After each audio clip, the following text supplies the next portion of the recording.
Good day, everybody. This is Glenn here, your commissioner of the NBA Retro Basketball League. And I just wanted to stop by just to talk about a couple of things. I'm not going to take very long, hopefully. I know I won't. I'm going to keep this concise. Basically, it is about the final part of the season that we are entering right now. It is going to be playoff time in about a month from now, and I've talked about that in the past. We can, just look at old videos. The postseason draw. We don't do our playoffs during the regular season, so that's just something to keep in mind. We draw the stats randomly from the regular season. That gives you a chance also to assemble a playoff roster, and this is why I wanted to talk about the waiver deadline that's coming up in about 2 weeks from now. That's on March the 24th. Past that day, you will no longer be able to waive players. And this deadline is going to be moved up maybe a couple weeks next year, maybe just somewhere around mid-March, around the 15th or so. But this year it's going to late March. And this gives you a chance to deal with injuries by, signing players that have played more games during the regular season. And therefore, you're going to get a successful playoff draw from those players. The way the playoff draw works is I draw randomly from the season, I draw a game period.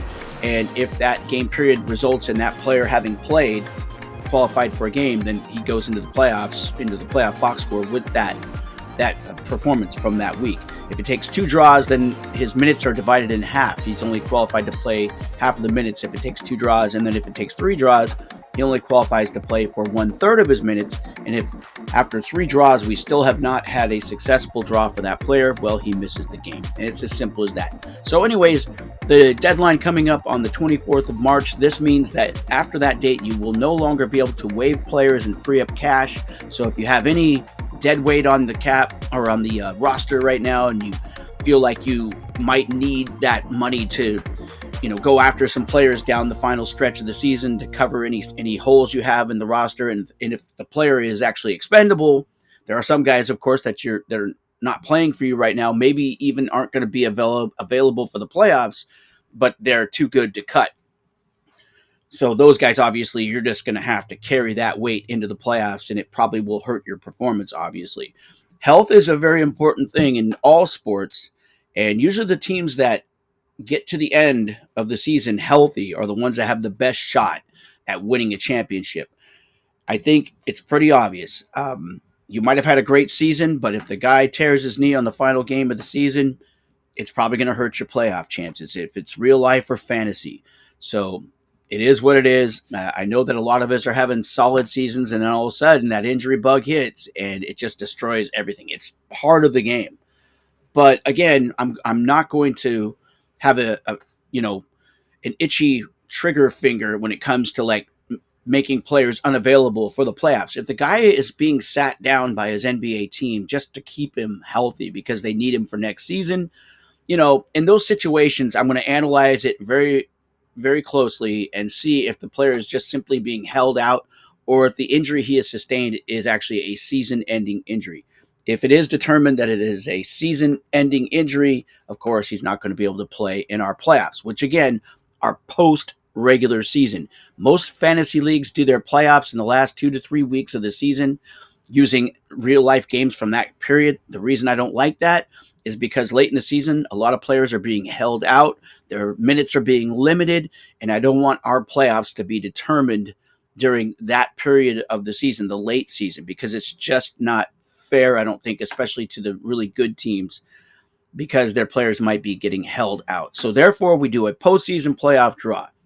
Now this year, as you know, the playoff or the game periods were 1 week in duration. So the game period started on Monday night's games and they go through Sunday night's games, and the stats from those games go into a fantasy game, into your box score. Next year, that's going to change. We're going to have 2 game periods per week, and I'm very excited about this because it's going to add a lot more variability to the final scores.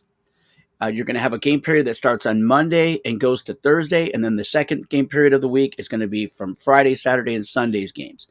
And on top of that, like this season, how it is, where if a guy plays in only 1 game during a game period, he only gets credit for half of his minutes. So if a guy puts up 40 minutes, but he only played in 1 game during the week, he only gets 20 minutes in the box score. Next year, with 2-game periods, that will no longer be the case. If a guy just played in 1 game in a game period, he still gets full value for his minutes. I think this is really going to be a lot of fun, simply because, over the course of a whole week, 7 days, the better teams are going to usually end up playing to their averages more. They might have had a bad start or a bad finish, but overall, they're going to put up a decent score because there's so many games that are going into that box score. Next year, when you have a 4-game game period, 2 game periods per week, one's a three nights and the other is 4, you're going to have a lot of situations where a guy was red hot, only played in maybe 1 game, and it was a really good game, and that's going to make a big difference in the final score. Or you might have a great player, say Jokic, for example, just goes out and throws up a dud. Doesn't happen very often, but if it did, well, that's going to be a problem for the Copperheads who are currently rostering Nikola Jokic. If he has a bad night, well, they're probably going to result in a loss. On top of that, we're only going to play 1 team, 1 opponent per period. As you know, this year we have the whole week-long game period and everybody plays everybody. Next year you'll have 1 opponent per period, and I think that'll be a lot of fun too, because you might have 2 teams that just went off, but unfortunately one of them has to lose. I think it's going to put a lot more drama into the final results. So that's about all I have to say. I'm going to make more videos later on some things, maybe talk about some injuries. There are some injuries late in the season here, and I'll probably get to those, and just to talk about some of the contenders and the things that they're dealing with injury-wise.